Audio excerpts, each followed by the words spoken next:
नमस्ते बच्चों, आप सबको फिर से बायोलॉजी क्लास में स्वागत है, जिसमें आज आपको सिर्फ हम ऑब्जेक्टिव टाइप क्वेश्चन बताएंगे। जितना बायोलॉजी के चैप्टर से, बायोलॉजी के फर्स्ट चैप्टर से जितना सारा ऑब्जेक्टिव होंगे उसमें क्या करें, आपको सारा ऑब्जेक्टिव क्या करें उसमें आपको आज हम बताने का कोशिश करेंगे। चलिए हम क्या करते हैं, आपको ऑब्जेक्टिव क्वेश्चन कहते हैं। जिससे पहले हम बता दें, आपको पहले भी क्या के जितना क्वेश्चन लिखा रहा भी ऐसा कि नहीं सर आप सारा क्वेश्चन नया लिखाइएगा, ऐसा बाबू हम कदा भी नहीं करने वाले हैं। जो भी क्वेश्चन कराएंगे कुछ नया भी होगा उसमें, और कुछ पहले भी हम आपको जिस टाइम में हम आपको क्लास पढ़ा रहे थे उस टाइम में आपको अधिकांश क्या किए ऑब्जेक्टिव, एक एक ऑब्जेक्टिव को पहले हम बता चुके, जिसमें आज हम आपको पहले वाला भी कराएंगे और कुछ उसमें नया भी ऐड भी हो सकता है। ऐसा है कि नहीं हम सिर्फ नया ही कराएंगे, पहले भी आपको अधिकांश ऑब्जेक्टिव याद होगा, पहले भी हम आपको करा चुके हैं। चलिए हम क्या करते हैं, वही ऑब्जेक्टिव को फिर से हम एक बार आपको एक लाइन बाय लाइन आपको लिख देते हैं, ऐसा जिससे आपको प्रॉब्लम कुछ नहीं। हम लिखेंगे सिर्फ, हम आपको सिर्फ तीर का निशान देकर लिखेंगे। आपको क्या करना है, एक एक नंबर को क्या करना, आपको नोट करके लिखते जाना है। जैसे आप चाहे तो रोमन में लिख सकते हैं, या 1 नंबर 2 नंबर 3 नंबर 4 नंबर, आपको जिस टाइप से लिखना हम इस टाइप से भी लिख सकते हैं या इस टाइप से भी लिख सकते हैं। और अगर हम 50 को क्वेश्चन कराते हैं तो आपको कितना 60-70 को हो सकता है, जिससे हम क्या करें उससे रिलेटिव तो भी हम क्वेश्चन बताएंगे। ऐसा कि एक क्वेश्चन है तो एक ही तो थोड़े बता, उसके गहराई से भी हम क्वेश्चन को बताते हैं। इतना आपको समझ में। चलिए हम क्या करते हैं, फिर से क्लास को आपको बेहतरीन ढंग से हम क्या किए, बायोलॉजी को एक एक लाइन को आपको अच्छे ढंग से हम आपको पढ़ा चुके। चलिए हम क्या करते हैं, बायोलॉजी की एक एक ऑब्जेक्टिव टाइप क्वेश्चन को आपको पढ़ाते हैं, जिससे आज आपको क्या होगा, बायोलॉजी क्लास खत्म आज ही पढ़ा के क्या होगा, आपका बायोलॉजी का फर्स्ट चैप्टर आपका क्लियर हो जाएगा। बहुत सारे बच्चे बोल रहे हैं सर सब्जेक्टिव का क्या करेंगे, सब्जेक्टिव का बाबू बता दे आपको, जितना सारा हम सब्जेक्टिव क्वेश्चन कराए हैं ना, जितना आप एक एक लाइन को नोट किए वही तो सब्जेक्टिव है। कहाँ अंदर और कहाँ से सब्जेक्टिव आता है, वही सब्जेक्टिव जितना आपको करा है वही सारा सब्जेक्टिव को क्या करना, आपको याद करके आना है। चलिए हम क्या करते हैं, फिर से ऑब्जेक्टिव पे क्वेश्चन चलते हैं। आपको लिखना नंबर 1 क्या देते हैं, हम नंबर 1 दे के हम क्या करेंगे, लिखते चलेंगे क्वेश्चन को। फर्स्ट नंबर को क्वेश्चन हम आपसे पूछते हैं, बायोलॉजी का पिता किसे कहा जाता है। पहले भी आपको बता चुके हैं, बायोलॉजी के एक बार आप पिता बता दीजिए तो कौन है।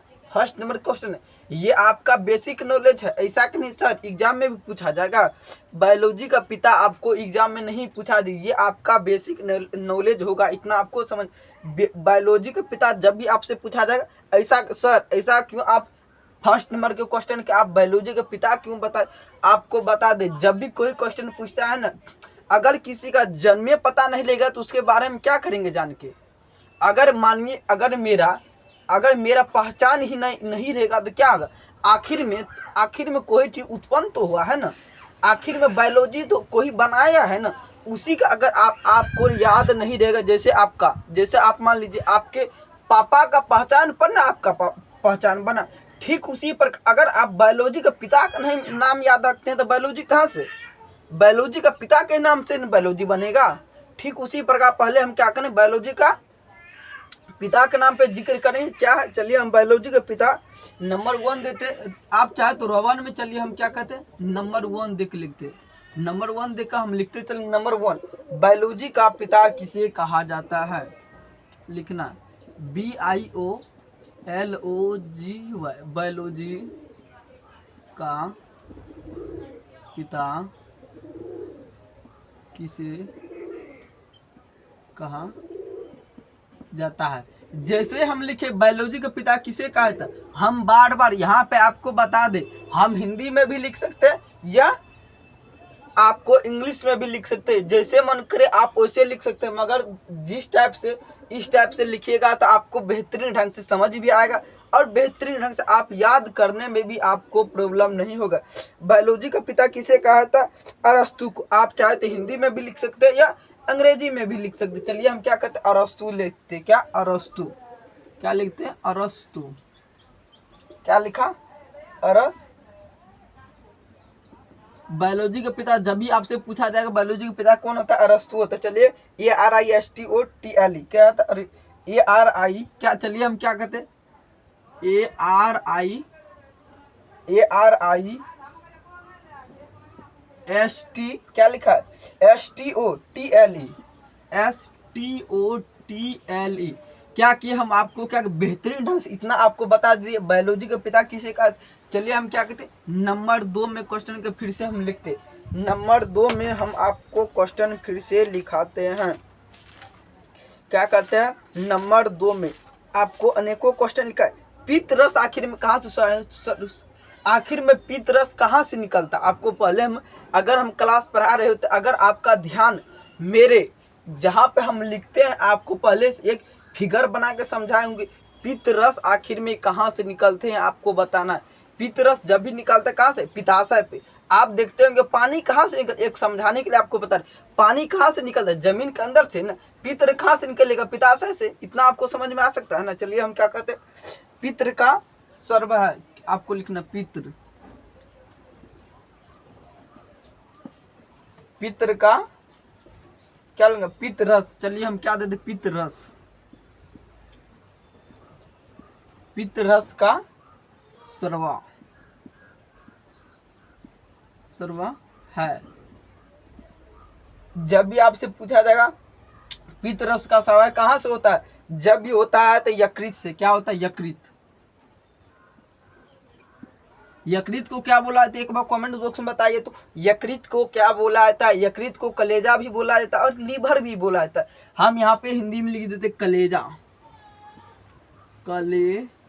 क्या बोल लिख देते, कलेजा, कलेजा। सर ऐसा क्यों लिखे, कलेजा भी बोला जाता और लीवर भी बोला जाता, ऐसा कि नहीं सर। हम कई जगह देखे थे कलेजा था, कलेजा आपको लिखा नहीं रहेगा, ये आपको समझाने के लिए बता रहे हैं, ऐसा कि नहीं सर। कलेजा कहाँ, आप क्वेश्चन में, आप बिहार बोर्ड के क्वेश्चन में आप देखिएगा, जब आपका बिहार बोर्ड का क्वेश्चन आएगा, अगर आप एग्जाम हॉल में बैठिएगा तो सर वहां पे लीवर लिखा हुआ था, यकृत लिखा हुआ था, मगर कलेजा नहीं लिखा था। इसीलिए हम क्या किए, उसको क्वेश्चन को छोड़ दिए। ऐसा आपको कदा भी नहीं करना, इतना आपको समझ में आना चाहिए। यह कलेजा आपको कभी भी नहीं पूछा जाएगा एग्जाम में कि कलेजा लिखा रहे। जब भी लिखा रहेगा यकृत, जब भी लिखा रहेगा आपको यकृत ही लिखा रहेगा। इतना तो आपको समझ में आ गया। यकृत से आपको कितना क्वेश्चन बता, आपको पहले हम बता चुके। अगर हम एक क्वेश्चन बताएंगे तो उससे रिलेटिव कितना क्वेश्चन, 2 क्वेश्चन, ये 3 क्वेश्चन आपको अलग से हम बताते हैं। चलिए हम क्या के, इतना तो आपको समझ में। कितना आप लिखेंगे, 3 नंबर क्वेश्चन, 3 नंबर का क्वेश्चन हम लिखते। चलिए क्या लिखना आपको, 3 नंबर में लिखना, गोबर का छत्ता क्या आपको बता दिए थे पहले। एक था मृत जीव पोषण, एगो परजीवी, एगो प्राणी संपोषण। गोबर का छत्ता क्या होता है आपको बताना। एक मृत जीवी पोषण क्या होता है, एक मृत जीवी पोषण आपको लिखना क्या, गोबर, गोबर का छत्ता, गोबर का छत्ता क्या होता है आपको एक बार बताना कमेंट, क्या होता है, मृत जीवी पोषण। क्या होता है, मृत जीवी पोषण। क्या होता है, मृत जीवी पोषण, पोषण। जब भी आपसे पूछा था, ये जितना सारा लिखा है क्या, ये आपको एग्जाम में पूछा जाने की संभावना है। गोबर का छत्ता पूछा है, मृत जीवी। आखिर में सर मृत जीवी क्या होता है एक बार बताइए आपको, क्या मृत जीवी क्या होता है आपको बता दे। मृत जीवी पोषण क्या होता है, जो मरे हुए जंतु, जानवर, गाय, बकरी क्या करता अपना भोजन।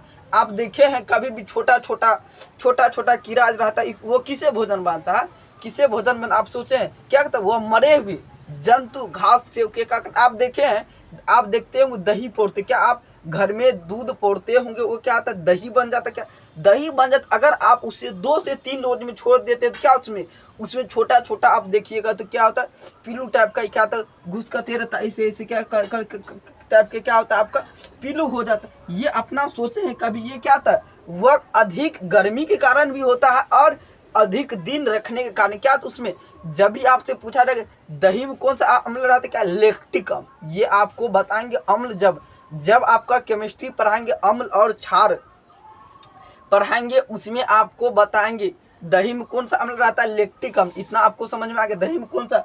और मृतजीवी पोषण क्या आता है, और ये मृतजीवी पोषण भोजन कैसे बनाता, क्या मरे हुए जीव जंतु से क्या कहता है, ये भोजन बनाता। इतना आपको समझ में आ गया, तो हम इसको क्या कहते हैं, मिटा देते हैं। चलिए हम क्या किए, 4 नंबर का क्वेश्चन लिखते हैं। फिर से 4 नंबर का क्वेश्चन लिखते हैं। कवक में पोषण की कौन सी विधि होती है? एक बार आपको बताना, कवक क्या? कवक, कवक में पोषण की, कवक में पोषण की कौन सी विधि होती है? क्या लिखा आपको? कौन सी विधि होती है? आप एक बार कमेंट बॉक्स में बताइए तो कवक में पोषण की कौन सी विधि होती है? किन्वन कौन सी विधि होती है? सॉरी, कवक में पोषण कौन सी विधि होती है? मृत जीवी पोषण। क्या लिखना? मृत जीवी पोषण। चलिए हम क्या लिखते हैं? मृत जीवी पोषण। आपको लिखना मृत जीवी पोषण। आपको ये पहले हम बता चुके हैं मृतजीवी क्या होता है, आपको पहले बता चुके। उसके बाद हम क्या लिखेंगे? नंबर 5 में लिखेंगे। फिर से हम नंबर 5 में लिखेंगे, दूध से दही बनने में निम्नलिखित में से कौन सी अभिक्रिया होती है? दूध से दही बनने में निम्नलिखित में से कौन सी अभिक्रिया होती है? ये आपको हम नहीं बताए हैं। क्या करना? ये क्वेश्चन आपको नहीं बताए हैं। अगर आप चाहे तो क्वेश्चन लिख सकते हैं या आप चाहे तो नहीं लिख सकते। अगर आप लिख लेते हैं तो क्या आपको बेहतरीन ढंग से फिर आपको याद हो। दूध से दही बनने में कौन सी अभिक्रिया होती है? किण्वन। क्या होता है?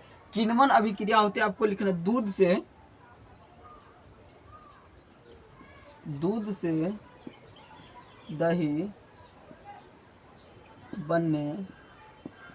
दही बनने में कौन सी अभिक्रिया, क्या लिखना? कौन सी अभिक्रिया।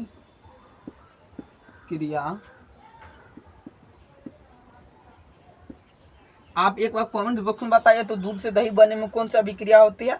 किण्वन अभिक्रिया। क्या देना आपको? किण्वन। क्या है लिखा? किण्वन अभिक्रिया। ये किण्वन बोल सकते कि मगर आपको किण्वन अभिक्रिया लिखना। क्या? जब भी दूध से दही बनता, क्या लिखा है? दूध से दही बनने की अभिक्रिया क्या कहते? किण्वन अभिक्रिया। अभी भी आपको बता, जब भी आपसे पूछा जाएगा दही में कौन सा अम्ल रहता है? लैक्टिक अम्ल। क्या? दही में कौन सा अम्ल रहता है? लैक्टिक अम्ल। आपको पहले ही बता चुके। चलिए वही क्वेश्चन ही आ गया। चलिए आपको इतना तो पता हो गया, दूध से दही बनने में कौन सा अभिक्रिया। चलिए इतना अगर आपको पता चल गया तो क्लोरोफिल वर्णक का रंग कैसा होता है? आपको बता दिए क्लोरोफिल वर्णक का रंग क्या होता है? हरा होता है। क्या होता है? हरा होता है। आपको लिखना क्लोरोफिल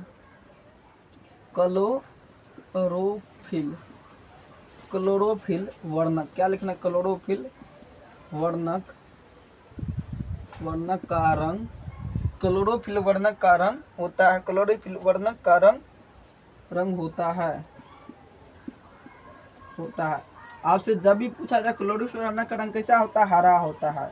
हरा। क्लोरोफिल वर्णक का थीम आपसे पूछा जाए क्लोरोफिल किसमें पाया था? आपको बता दे पत्तियों में पाया था। क्या? क्लोरोफिल की वजह से पत्तियां हरा होती है। इतना आपको समझ में आना चाहिए। चलिए हम क्या करते हैं, फिर से आपको लिखते हैं। दांत का कठोरतम भाग क्या होता है? आपको पहले हम बता चुके हैं। दांत का कठोरतम भाग क्या होता है? क्या लिखना आपको? दांत कठोरतम। क्या लिखना? कठोरतम। दांत का कठोरतम भाग क्या होता है? चलिए अगर आपको पता है दांत का कठोरतम भाग क्या होता है? इनामेल होता है। क्या होता है? इनामेल। इतना आपको समझ में आना चाहिए। दांत का कठोरतम भाग क्या होता है? इनामेल होता है। एक बार क्या कीजिए, एक बार आप बेहतरीन ढंग से नोट कर लीजिए। ऐसा काहे के लिए सर? आपको बता दे बाबू, इसको हम क्या करें, फिर से मिटाएंगे, फिर से लिखेंगे ना। क्या करना, क्वेश्चन तो अधिक है, इसीलिए क्या करें, हम थोड़ा फास्ट में क्वेश्चन को लिखेंगे। दांत का कठोरतम भाग क्या होता है? इनामेल। इतना अगर आप लिख लिए तो फिर से हम क्या करते हैं, दूसरा क्वेश्चन लिखते हैं। प्रकाश संश्लेष क्या रंध्र का मुख्य पाए जाते हैं? रंध्र मुख्यतः पाए जाते कहाँ? पत्तियों में। आपको पहले हम बता चुके हैं रंध्र मुख्यतः कहाँ पाए थे? पत्तियों में। क्या लिख रहे हैं? रंध्र लिख सकते हैं या स्टोमेटा। क्या लिख सकते हैं? STOMATA। रंध्र या स्टोमेटा पाए जाते लिख देते, पाए जाते हैं। रंध्र या स्टोमेटा कहाँ पाए? जब भी आपसे पूछा जाएगा पाए जाते पत्तियों में। क्या लिखना आपको? पत्तियों। इतना तो आपको समझ में आना चाहिए। रंध किसमें पाया था, रंध किसमें पाया था, रंध को ही स्टोमेटा बोला था। ऐसा कि नहीं सर आप एग्जाम में सर अभी आप पढ़ाए थे रंध होता है, एग्जाम में दे दिया स्टोमेटा, तो क्या करें बाबू, आपको यहाँ पे समझ में आना चाहिए रंधी को स्टोमेटा कहा है। चलिए अगर आप इतना नोट कर लिए तो हम इस क्वेश्चन को क्या करते, ऊपर से क्वेश्चन को हम मिटा देते। एक बार क्या कीजिए आप अच्छे से लिख लिए। चलिए हम क्या करते हैं, ऊपर से क्वेश्चन को मिटा देते हैं और आपको फिर से नीचे से क्वेश्चन को लिखना। चलिए हम क्या करते हैं, इसमें इंक डाल देते हैं, जिससे आपको क्या होगा, बेहतरीन ढंग से आपको फिर से दिखाई देने लगे। चलिए हम क्या करते हैं, इसमें इंक डाल देते हैं।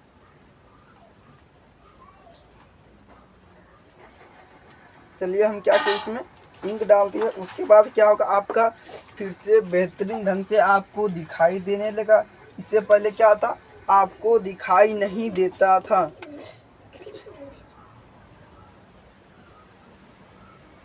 आपसे पूछा जाएगा कृमि रूपी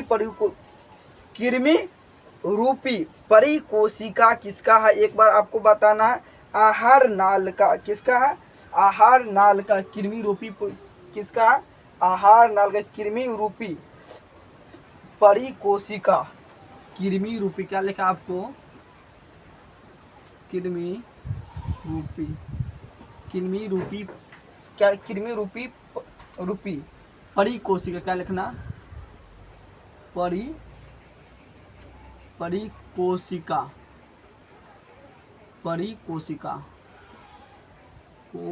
कृमि रूपी परिकोशिका कोशिका किसका हिस्सा है, किसका क्या लिखना आपको, किसका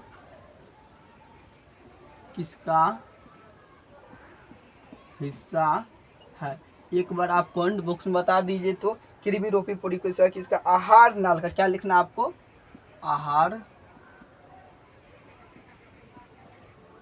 आहार नाल का। चलिए अगर आपको इतना समझ में आ गया तो हम क्या कहते हैं, फिर से 10 नंबर का हम क्वेश्चन लिखते हैं। प्रकाश संश्लेषण की प्रकाश अभिक्रिया क्या कहता है, क्लोरोप्लास्ट के घराना में प्रकाश संश्लेषण की क्या लिखना आपको, प्रकाश संश्लेषण की क्या लिखना आपको, प्रकाश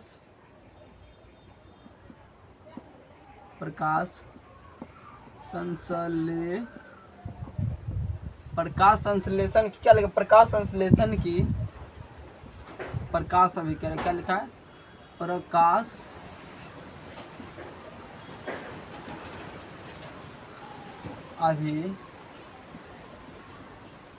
प्रकाश अभिक्रिया क्या लिखा, प्रकाश अभिक्रिया है, प्रकाश अभिक्रिया होता है, क्या लिख देते हैं, क्या होता है, कहाँ होता है, एक बार आप बताइए तो क्या होता है, क्लोरोप्लास्ट के घराना में क्या लिखे, क्लोरोप्लास्ट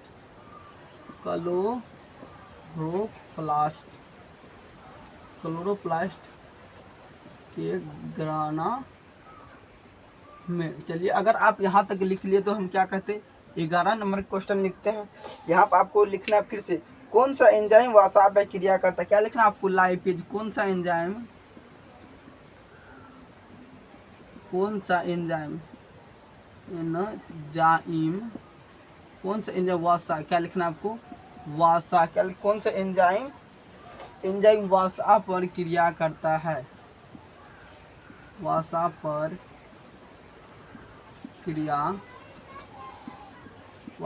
क्रिया करता है। आपको क्या देना, लाइपेज, कौन सा एंजाइम वासा पर क्रिया करता है, लाइपेज। चलिए आपको लाइपेज बता दी। उसके बाद क्या लिखना आपको, हम आपको लिखाते जा रहे हैं। आपको क्या करना, एक क्वेश्चन को आपको बेहतरीन ढंग से नोट करते जाना है, क्योंकि क्वेश्चन की संख्या अधिक है, लिखने में तो थोड़ा समय लग सकता है, इसीलिए क्या करना आपको नोट करते जाना है। चलिए आपको लिखना एक व्यक्ति मनुष्य में कितने दांत होते हैं। चलिए आपको एक बार बताना है, नीचे वाले को हम क्या कहते हैं, मिटा देते हैं। चलिए हम क्या कहते हैं, मिटा देते हैं नीचे वाले। अगर आप नोट कर ले, क्या लिखते हैं, दांत, आपको बता दें क्या लिखते हैं, दांत के बारे में बता रहे, इसीलिए हम क्या किए, दांत पर चर्चा किए। आपको बता दे दूध का दांत कितना है, दूध का दांत कितना है, आपको लिखना, ऐसा कि नहीं हम डायरेक्ट दांत बारे में लिख रहे थे, ऐसा कि नहीं, हम भी लिख देते। आपको लिखना दूध का दांत कितना होता है, आपको एक बार बताना। दूध का दांत होता है 20 गो। व्यक्ष मनुष्य में कुल कितने दांत होते हैं, एक बार आपको बताना। व्यक्ष मनुष्य में कुल कितने दांत होते हैं, क्या लिखना, व्यक्ष मनुष्य, डायरेक्ट हम दे देते। व्यक्ष मनुष्य में कुल कितने दांत होते हैं, आपको लिखना 32। दांत कितने प्रकार के होते हैं, 4 प्रकार के। कौन कौन दांत होते हैं, एक बार आप कमेंट बॉक्स में बताना है। कर्तक मतलब होता है काटना, भेदक मतलब होता है फाड़ना, चर्वक मतलब क्या होता है चबाना। इतना आपको समझ में आ गया। दांत का तो इतना नॉलेज आपको होना ही चाहिए। दांत को चारों भेद को क्या करना, आपको दांत के चारों कार्य को लिख लेना है एक एक लाइन में। इससे क्वेश्चन आपको पूछा जाता है ऑब्जेक्टिव टाइप में। इसीलिए हम क्या किए, दांत के बारे में आपको बता दिए। दांत के बारे में हम क्या किए, आपको बता दिए। ग्वाइटर अथवा घेंघा रोग पनपता किससे, आयोडीन की कमी से। ग्वाइटर अथवा क्या लिखना, ग्वाइटर, ग्वाइटर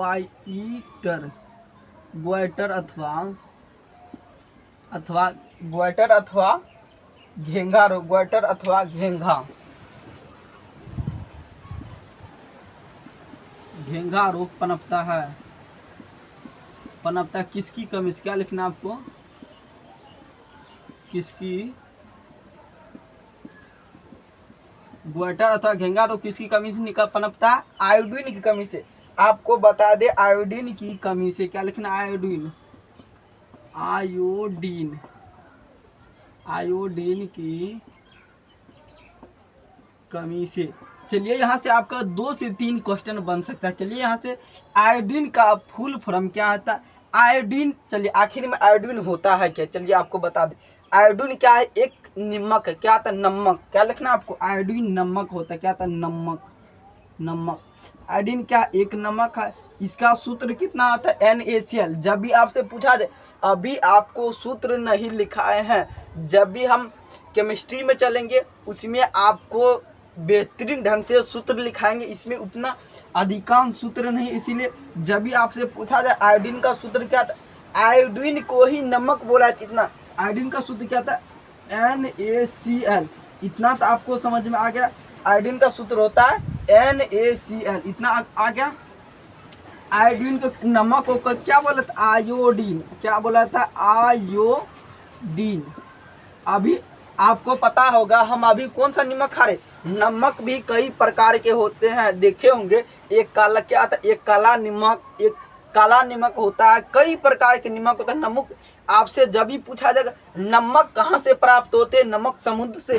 कितना % नमक समुद्र से प्राप्त होते, कितना % नमक को हम बना सकते हैं, आपको बता दें। सबसे अधिक महंगा कौन सा नमक मिलाता है, इतना सारा क्वेश्चन का जवाब हम किस में देंगे, आपको केमिस्ट्री के क्लास में जब भी हम केमिस्ट्री कराएंगे। इतना तो अभी आपको नॉलेज होना चाहिए। क्या आता है, नमक का सूत्र क्या आता है, NaCl। इसका फुल फॉर्म क्या आता है, आयोडीन। कितना होता है, आयोडीन। इतना आपको समझ में आना चाहिए। इतना आ गया। आपको बता दे समुद्र से कितना % नमक प्राप्त होता है, 90% आपका समुद्र से नमक प्राप्त होता है। 10% नमक क्या होता है, बनाया जाता है, कंपनी में भी और लैब में भी बना सकता है नमक को। चलिए इतना आपको समझ में आ गया, तो आपको क्या करना है, ये भी आपको नोट कर लेना है। चलिए हम इसको क्या करते हैं, मिटा देते हैं, अगर आप नोट कर लिए तो। चलिए, भोजन का पाचन किस प्रकार की अभिक्रिया है, आपको पहले भी बता चुके हैं। भोजन का पाचन किस प्रकार की अभिक्रिया, क्या लिखना आपको, भोजन का पाचन किस प्रकार अभिक्रिया है। जब भी आपसे पूछा जाए भोजन का पाचन किस प्रकार की अभिक्रिया, आपको एक बार बताना है। क्या उपचयन अभिक्रिया, क्या उपचय, क्या आपको उपचयन अभिक्रिया। जब भी आपसे पूछा जाएगा भोजन का पाचन किस प्रकार का अभिक्रिया, उपचयन अभिक्रिया, क्या करना आपको। चलिए 14 नंबर का क्वेश्चन लिखाते हैं।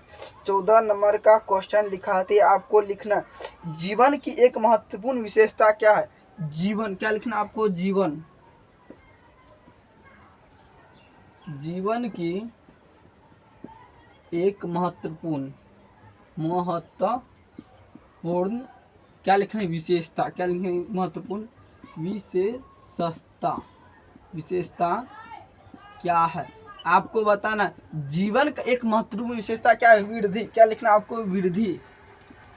जब भी आपको लिखना है वृद्धि, आखिर वृद्धि होता है क्या और जीवन का महत्वपूर्ण विशेषता क्यों है। आप देखे होंगे, आप नहीं कमाइएगा तो आप कमाने के लिए जाइए ना जाइए, आप घर में बैठे रहिए या सोए रहिए या कुछ काम कीजिए या नहीं कीजिए, समय कभी भी रुकता है।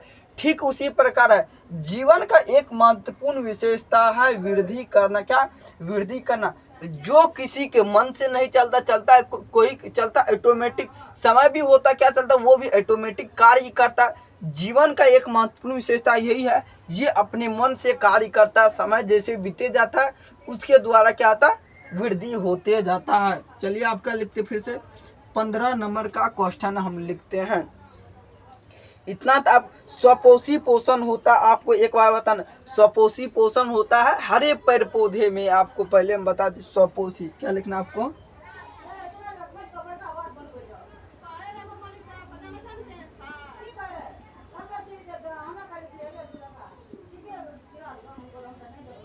स्वपोषी पोषण होता है, आपको एक बार बता, हरे पेड़ पौधे में क्या लिखना, हरे पेड़ पौधे में क्या लिखना, हरे क्या लिखे पौधे में, देखते लिखना हरे पेड़ पौधे। जब भी होता है स्वपोषी होता है, आपको ये आंसर आपका सूट नहीं खाते, क्या लिखना पौधे में। जब भी आपसे पूछा जाएगा स्वपोषी पोषण कहाँ पर होता है, हरे पेड़ पौधे में या पौधे दे सकते। चलिए यहाँ पे लिख देते हरे पौधे में, ये आपको इतना आपको लिखना। चलिए हम क्या कहते हैं, आपको 16 नंबर क्वेश्चन, प्रकाश संश्लेषण कब होता, जब भी होता है प्रकाश संश्लेषण होता है दिन में होता है। ये आपका मोस्ट इम्पोर्टेंट क्वेश्चन, बार बार बिहार बोर्ड में ये क्वेश्चन को रिपीट किया गया है। प्रकाश संश्लेषण होता है, आपको लिखना प्रकाश, क्या लिखना है, प्रकाश संश्लेषण, क्या लिखना, प्रकाश संश्लेषण होता है, प्रकाश संश्लेषण होता है जब भी होता है, कब होता है, दिन में। इतना आपको समझ में आना चाहिए। प्रकाश संश्लेषण दिन में क्यों होता है, आप देखते होंगे सूर्य कब उगता है, दिन में उगता है, तो दिन में प्रकाश संश्लेषण होता है। आखिर में पेड़ पौधा किसके द्वारा भोजन बनता है, तो सूर्य के द्वारा, अपना धूप के द्वारा भोजन। जिस प्रकार हम मनुष्य इंसान क्या करते हैं, हम अपने हरे भरे साग पेड़ पौधे पे क्या करते हैं, निर्भर रहते। धूप क्या है, पेड़ पौधे किस पर निर्भर रहते, पेड़ पौधे सिर्फ धूप पर निर्भर रहते। अगर वह नहीं उगे तो क्या उसका भोजन उतना नहीं बन पाएगा। आप देखे होंगे कोई पौधा होता है। चलिए यहाँ पे एक एग्जाम्पल में आपको लेके बता देते हैं, कितना एक एग्जाम्पल में लेके आपको बता देते। ये क्या एक पौधा है, यहाँ पे क्या इसका जड़ है, जो यहाँ पे इसका जड़, आप देखे होंगे इसका तना बहुत, किसी पौधा का जो पौधा धूप में होगा, जो पौधा क्या होगा धूप में होगा, उसका जड़ देखे होंगे अधिक विशाल होगा। जड़ अधिक विशाल, वह वृद्धि अधिक करता, वह बड़ा बड़ा पौधा होगा और उसमें अधिक फल लटकने का चांस। अगर फल दे रहा है तो फल, अगर वह लत्ती किसी चीज का है तो क्या वो अधिक फलता होगा। अगर कोई पौधा मान लीजिए छोटा सा है, उसको धूप नहीं जा रहा तो वह क्या उसका वृद्धि ग्रो रुक जाएगा, वह वृद्धि नहीं कर पाए। इसका मतलब क्या, वह वृद्धि नहीं कर पाएगा। उसका जितना डबल का जितना सा पौधा है क्या उतना ही शाखा रह जाएगा, मगर उसमें कुछ वृद्धि नहीं होने वाला है। ठीक उसी प्रकार अगर इसे सूर्य का प्रकाश मिले, ये क्या सूर्य, अगर इसके सूर्य का प्रकाश मिले तो यह क्या अधिक फलदार देगा और यह क्या होगा अधिक बड़ा होगा और अधिक इसमें मोटापन आएगा। ठीक उसी पौधा को अगर इसे कुछ नहीं मिलेगा तो क्या ये बहुत छोटा सा चुना मुन्ना, और ये बाद में क्या गल भी सकता है, ये खराब भी हो सकता है पौधा। जिसको धूप मिलेगा तो वही तो चमकेगा। इसे यह कारण किसके लिए होता है, धूप ही इसका अर्थ आपको समझ में आ गया। धूप से ही क्या होता है, भोजन प्राप्त करता है। चलिए इतना आपको समझ में आ गया तो क्या करते हैं हम यहाँ पे 17 नंबर का क्वेश्चन हम लिखते हैं। क्या मृत जीवी पोषण का उदाहरण है, आपसे पूछा जाए मृतजीवी पोषण का उदाहरण क्या है, गोबर का छत्ता। कल का आपको मृत क्या लिखना, आपको मृतोपजीवी, सॉरी मृतोपजीवी लिखा है, मृति क्या, मृतोपजीवी, मृतोपजीवी का उदाहरण है, क्या लिखना, उदाहरण। जब भी आपसे पूछा जाएगा मृतोपजीवी का उदाहरण क्या, गोबर का छत्ता। चलिए यहाँ पे गोबर का छत्ता, गोबर, इतना तो आपको समझ में आ गया। मृतोपजीवी का उदाहरण क्या आता है, गोबर का छत्ता। ये गोबर का छत्ता हम क्यों लिखे, यह क्या, एक मरे हुए जीव जंतु से क्या कहता है, भोजन प्राप्त करता है। अगर आप इतना लिख लिए तो हम क्या करते, ऊपर से हम मिटा देते हैं, जिससे आपका क्या क्वेश्चन आपको फिर से लिखाना है। अभी तो 17 हिट हो पूरा है, क्या आया आप एक बार नोट कर लीजिए। तो क्या करना, आपको एक बार नोट कर लेना है। अभी आपका सिर्फ 17 क्वेश्चन पड़ा है। अभी आपको लिखा फास्ट में क्वेश्चन को लिखना है। पौधे में प्रकाश संश्लेषण होता है, क्लोरोप्लास्ट में, ये आपको लिखा पोषी के हिस्सा किसका, आहार नाल, ये भी लिखा चुके हैं आपको, ये भी आपको लिखा चुके हैं। चलिए आपको लिखना, ग्लूकोज का निर्माण कहाँ होता है, प्रकाश अभिक्रिया। ग्लूकोज का निर्माण कहाँ होता है, आपको बताना। ग्लूकोज का सूत्र क्या होता है, ग्लूकोज आखिर में बनता कैसे है, एक बार आपको बताना। जब भी आपसे ग्लूकोज का सूत्र बोला जाए तो क्या आता है, C6H12O6, ये क्या है, ग्लूकोज का सूत्र है। इतना आपको क्या करना, एक बार नोट कर लेना है।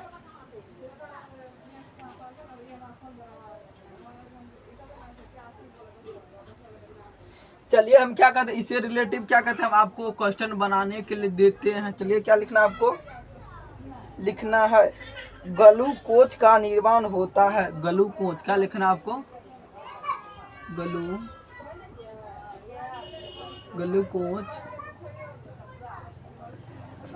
ग्लूकोज का निर्माण, ग्लूकोज का निर्माण किससे होता है, आपको बताना है, अप्रकाशीय अभिक्रिया में। क्या तो अप्रकाशीय अभिक्रिया में, क्या लिखना,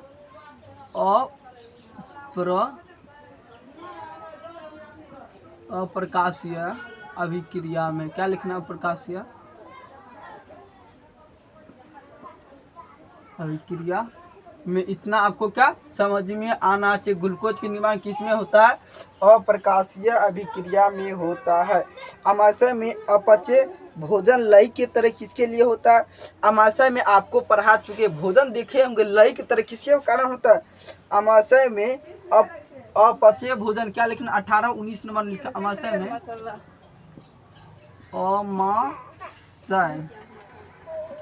अमाशय में अपचय, क्या लिखना आपको, अपचय भोजन। अमाशय में अपचय भोजन लय, क्या लिखना, लय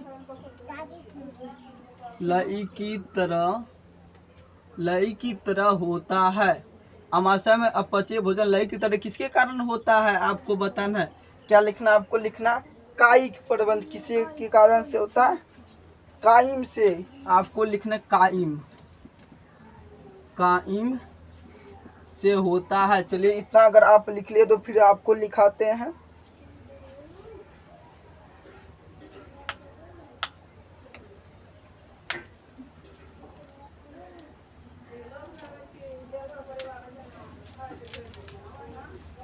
चलिए अगर आप इतना लिख लिए तो आपको लिखना, लाइपेज एंजाइम क्या करता है, आपको लिखना, लाइपेज एंजाइम क्या लिखना, आपको 20 नंबर में दिखना।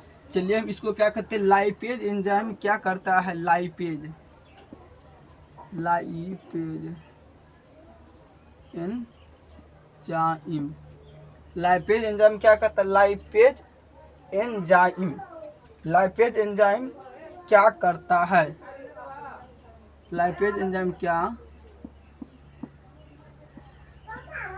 लाइपेज एंजाइम क्या करता है, लाइपेज एंजाइम अम्ल एवं ग्लिसरॉल में बदलता है, अम्ल एवं,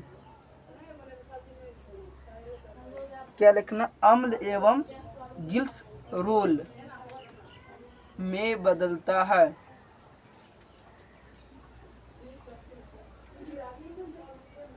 अम्ल एवं क्या लिखना है? अम्ल एवं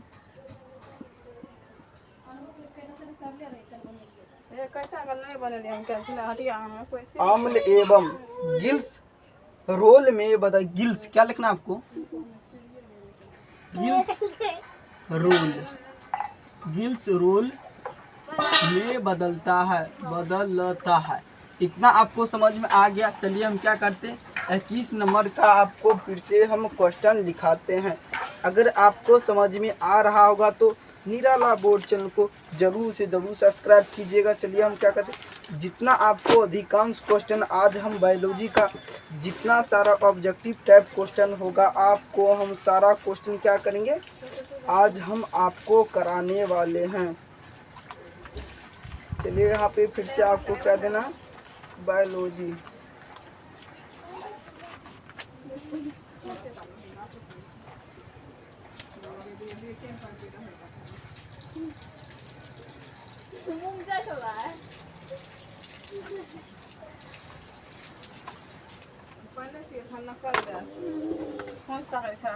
चलिए उतना अगर आप लिख लिए तो आपको लिखना है, बड़ी आंत का पिछला भाग क्या कहलाता है?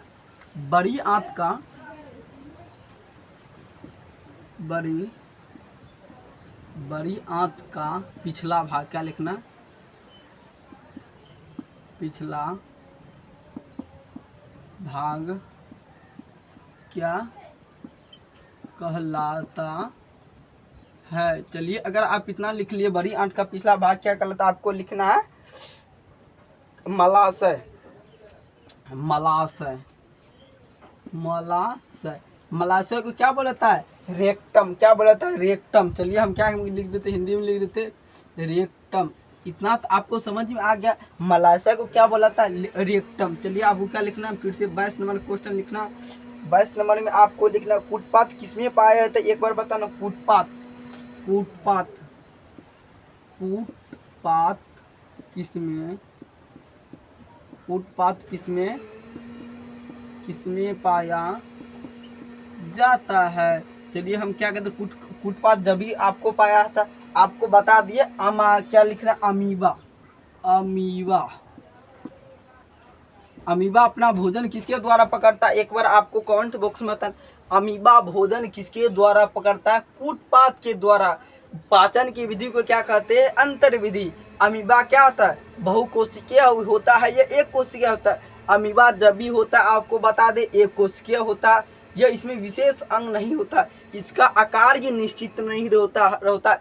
इसका टूटने और फटने से क्या होता, इसका आकार बदलता रहता है। इतना आपको क्या करना, लिखना है। चलिए हम क्या करते हैं, इसको हम मिटा देते हैं। उसके बाद आपको क्या लिखना है, 23 नंबर में आपको क्वेश्चन लिख, चलिए ऊपर करके लिखेंगे ना आपको तो हमें ज़्यादा आट पाएगा।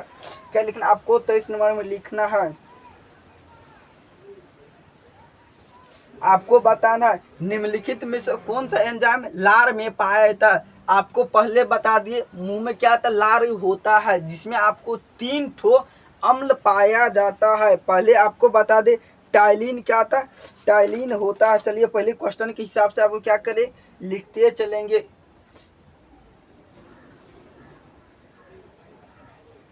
आपको लिखना है लार में कौन सा एंजाइम पाया जाता है? लार, मुंह के लार। चलिए हम लिख देते मुख्य के लार में कौन सा एंजाइम, ये आपको बता दी। ये क्वेश्चन आपका एक तरह से मान लीजिए ये ऑप्शन टाइप क्वेश्चन, इसलिए हम क्या कहते हैं इसको, मुख में कौन सा एंजाइम पाया था? मुख में टाइलिन पाया था। आपको लिखना, चलिए मुख में कौन सा, मुख के लार में, मुख में कौन कौन, चलिए डायरेक्ट हम लिख देते मुख में कौन सा अम्ल पाया था? मुख में आपको क्या लिखना है, मुख में कितने लार अम्ल पाए, मुख में कितने लार पाए जाते हैं? मुख में कितने एंजाइम लार पाए, मुख में कितने एंजाइम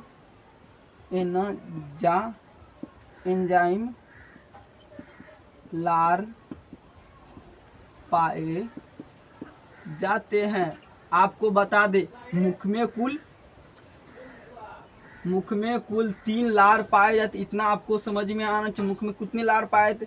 मुख में जब भी पाया जाता 3 लार पाया जाता है। चलिए हम एक एक करके क्या करते हैं, मुख में लार का नाम लिखते हैं। हम क्या करते हैं, यहाँ पे आपका क्या एक फर्स्ट नंबर में क्या है आपका, लार में मुख में कितने लार पाए जाते हैं? 3 ठो लार पाए जाते, जिसमें आपको लिखना है क्या, पेरोटिक अम्ल। क्या लिखना है? पेरोटिक अम्ल।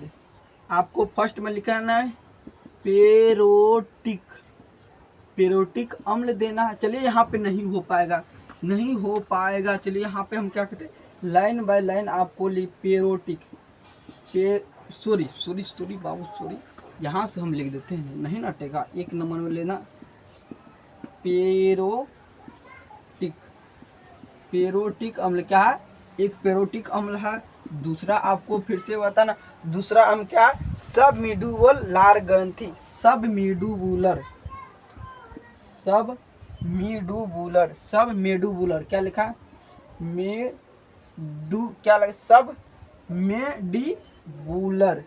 सबमेडिबुलर लार ग्रंथि। चलिए तीसरा में क्या है, तीसरा में भी आपको बता देते हैं। चलिए यहाँ पे लिखना, आपको फिर से 3 नंबर में लिखना सबलिंगु अम्ल। क्या लिखना है आपको, सबलिंगु अम्ल होता है। इतना तो आपको समझ में, सबलिंगु अम्ल इतना अगर आप लिख लिए तो तीनों अम्ल को क्या करना, तीनों अम्ल के नाम को याद रखना है आपको बेहतरीन ढंग से। चलिए हम तो इसके बाद उसके हम 24 नंबर का आपको क्वेश्चन लिखाते हैं। कितना लिखाएंगे, 24 नंबर के क्वेश्चन को आपको लिखाते हैं। क्या करना, 24 नंबर क्वेश्चन लिखाते हैं।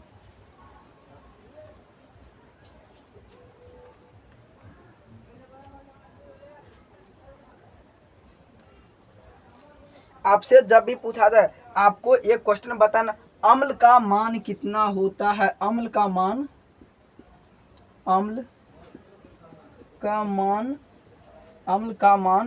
कितना होता है, डायरेक्टली लिख देते होता है। अम्ल का मान कितना होता है। जब भी आपसे पूछा अम्ल का मान कितना होता है, 7 से कम। कितना होता है, 7 से कम होता है। चलिए क्या करते हैं, आपको फिर से 24 नंबर का क्वेश्चन लिखाते हैं। सभी जीव जंतुओं के लिए ऊर्जा का अंतिम स्रोत क्या है, ऊपर से हम क्या कहते हैं, मिटा देते हैं। सभी जीव जंतुओं के लिए ऊर्जा का अंतिम स्रोत क्या होता है, एक बार आपको बताना है। कितना, 24 नंबर का क्या लिखना आपको, सभी जीव जंतु के लिए, सभी जीव जंतु के लिए ऊर्जा का अंतिम स्रोत क्या लिखना, अंतिम स्रोत क्या होता है। चलिए एक बार आपको फिर से बताना है, ऊर्जा का अंतिम स्रोत क्या होता है, एक बार आपको कमेंट बॉक्स में बताना। आपको इतना तो पता होगा, सभी जीव जंतु मतलब क्या, सभी प्राणी, हम सभी गाय भैंस, छोटे छोटे कीड़ा मकोड़े, क्या था, सूर्य। इतना आपको समझ क्या आना चाहिए, और लिखना आपको सूर्य। क्या लिखना आपको, सूर्य। इतना तो आपको समझ में आ गया, सूर्य होता है। उसके बाद आपको क्या लिखना, 25 नंबर का क्वेश्चन आपको लिखना है। चलिए 25 नंबर, ग्लूकोज का सूत्र आपको पहले ही लिखा चुके हैं। जब भी ग्लूकोज का सूत्र कितना होता है, C6H12O6। कितना होता है आपको, ग्लूकोज का सूत्र पहले ही हम एक लाइन के माध्यम से बता दी, ग्लूकोज का सूत्र लिखा दिए। अमीबा में अधिकांश पोषण कैसा होता है, अंतर्ग्रहण द्वारा। अमीबा में अधिकांश पोषण कैसा होता है, एक बार आप कमेंट बॉक्स में बताइए तो, अमीबा में अधिकांश पोषण किस तरह से हो। अगर आप यहाँ तक लिख लिए तो एक बार कमेंट बॉक्स में बताइए तो क्लास कैसा लग रहा है, एक बार कमेंट बॉक्स में बताइए क्लास कैसा लग रहा है, आपको पढ़ने में अच्छा लग रहा है कि नहीं, एक बार बताइएगा। आपको फिर क्या कहते हैं, आपको कितना नंबर क्वेश्चन बताएं, 25 नंबर का आपको हम फाइनली क्वेश्चन बता रहे हैं। ग्लूकोज का बता दिए। अमीबा में अधिकांश पोषण किस प्रकार के होते हैं, आपको हम पहले भी हम क्वेश्चन करा चुके हैं। अमीबा में पोषण किस प्रकार होते हैं, चलिए हम लिखा देते हैं। अमीबा में क्या लिखा देते हैं, अमीबा, अमीबा अधिकांश, क्या लिखा देते हैं, अधिकांश, अधिकांश, अमीबा में अधिकांश पोषण किस प्रकार होते, क्या लिखना, किस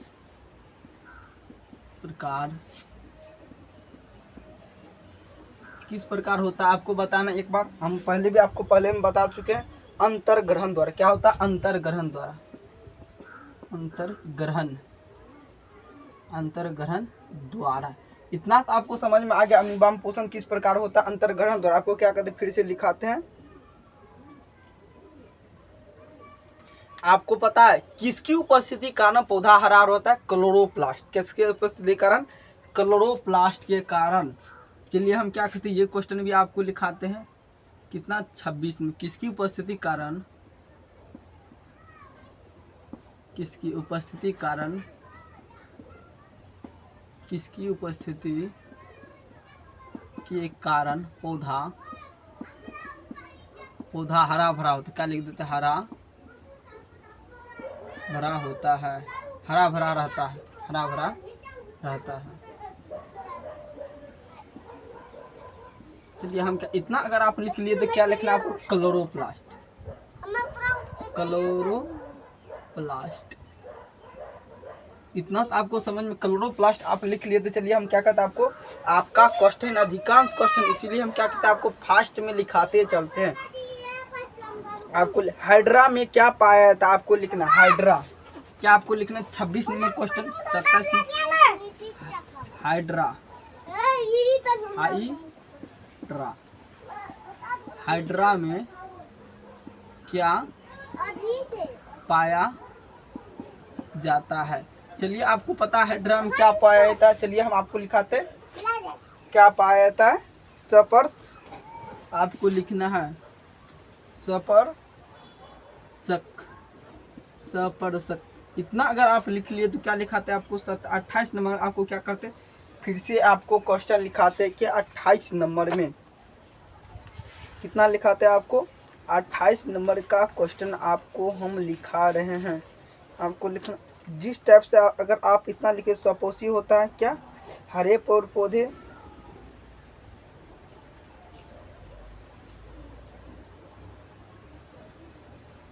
अमीबा अपना भोजन किसके द्वारा बनाता है, आपको पता है अमीबा अपना भोजन किसके द्वारा बनाता है। चलिए हम क्या कहते हैं, अमीबा अपना भोजन, क्या लिख, अमीबा अपना भोजन, क्या, अमीबा अपना भोजन किसके द्वारा बनाता है, किसके द्वारा बनाता है। एक बार कमेंट बॉक्स में बताइए, तो आपको पहले बता चुके, कूटपात के द्वारा। किसके, कूटपात से। चलिए इतना अगर आप लिख लिए, अमीबा अपना भोजन किसके द्वारा बनाता है, कूटपात से। क्या कवक क्या है, कवक क्या है, एक बार आप बताइए। कवक एक मृत जीवी पोषण। चलिए हम यहाँ पे लिख देते कवक। क्या लिखना है आपको, 29 नंबर में लिखना है कवक, कवक, कवक है, कवक क्या है, कवक क्या है, कवक एक मृतजीवी, क्या, एक मृतजीवी पोषण, क्या,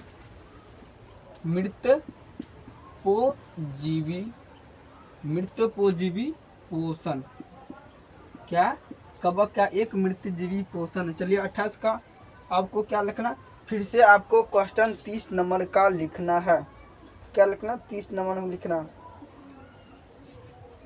मानव आहार नाल का सबसे लंबा भाग क्या होता है, मानव आहार नाल का सबसे लंबा भाग किसका होता है, मानव आहार नाल का। क्या लिखना आपको, मानव आहार नाल, क्या लिखना, आहार नाल, मानव आहार नाल का सबसे लंबा भाग, क्या, सबसे लंबा भाग किसका होता है, किसका होता है। आप एक बार, मानव आहार नाल का सबसे बड़ा भाग किसका होता है, एक बार आपको बताना। मानव आहार नाल का सबसे लंबा, सबसे लंबा भाग क्या होता है, क्या आपको लिखना है, क्या होता है। क्या होता है। आपको क्या लिखना है, आपको लिखना है छोटी आंत का, क्या इसका लिखना है आपको, छोटी आंत का। अगर आप इतना लिख लिए तो चलिए हम क्या करते फिर से, 30 नंबर हो गया आपका। 31 नंबर क्वेश्चन दिख के आपको क्या करना है, एक एक आपको आहार नाल का फिगर बना के, आपको पहले भी हम लेक्चर में क्या कर चुके हैं, आपको लेक्चर में आपको पढ़ा चुके हैं। क्या करें, हम आपको सिर्फ ऑब्जेक्टिव बता रहे हैं इसमें। चलिए आपको लिखना, वायुमंडल में कार्बन डाइऑक्साइड कितना परसेंट पाया, एक बार आपको बताना। वायुमंडल में क्या लिखना आपको, वायुमंडल, वायुमंडल, वायुमंडल में कार्बन कितना परसेंट पाया जाता है, कितना परसेंट, कितना लिखें, वायुमंडल में कार्बन डाइऑक्साइड, वायुमंडल में कार्बन डाइऑक्साइड का प्रतिशत। देखो वायुमंडल में कार्बन डाइऑक्साइड, वायुमंडल में कार्बन डाइऑक्साइड का प्रतिशत, क्या लिखा, प्रतिशत होता है। आपको बता दें ये मोस्ट इम्पोर्टेंट क्वेश्चन, क्या ये मोस्ट इम्पोर्टेंट क्वेश्चन है। आपको लिखना 0.003%, क्या आपको 0.03% आपको लिखना है। ये क्वेश्चन आपका इम्पोर्टेंट है, इसीलिए क्या करना आपको बेहतरीन ढंग से आपको इतना क्वेश्चन को याद करना है। चलिए हम क्या कहते ऊपर से फिर हम मिटा देते हैं क्वेश्चन को। ऊपर से आपको क्या करना, ऊपर से आप लिख लिए 31 नंबर तक लिखा है, आपको हम फिर से 32 नंबर का क्वेश्चन लिखाते हैं। आपको लिखना है, मनुष्य के शरीर का सबसे अवशोषी अंग क्या है, एपेडिक्स। मनुष्य के शरीर का क्या लिखना, 31 का 32 का लिखना, मनुष्य के शरीर का, मनुष्य के शरीर का सबसे बड़ा, क्या लिखना,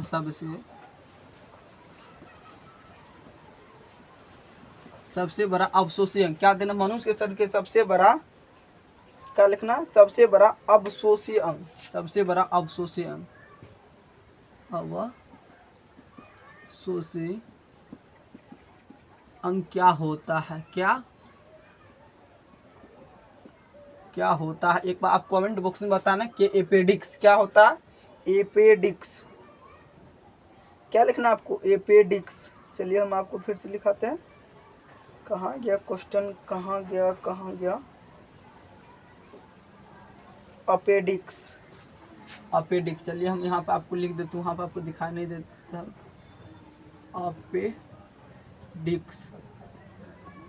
इतना क्वेश्चन क्या करना आपको, फिर से हम क्या कहते हैं 33 नंबर का हम आपको क्वेश्चन लिखाते हैं। क्या कहते हैं हम 33 नंबर का क्वेश्चन लिखाते हैं। मनुष्य के अमाशय में कौन सा अम्ल पाया है, तो एक बार आपको कौन सा बताना, मनुष्य के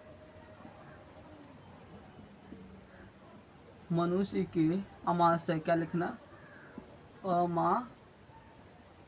अमाशय में कौन सा अम्ल पाया जाता है। एक बार आपको बताना, एक बार इतना आपको क्या करना, नोट कर लेना। चलिए एक बार नोट कर लिए, अगर आप यहाँ तक नोट कर लिए तो एक बार कमेंट बॉक्स में बताइए क्लास कैसा लग रहा है आपको। एक बार कमेंट बॉक्स में ज़रूर बताइए क्लास आपको कैसा लग रहा है, एक बार कमेंट बॉक्स में बताइए तो।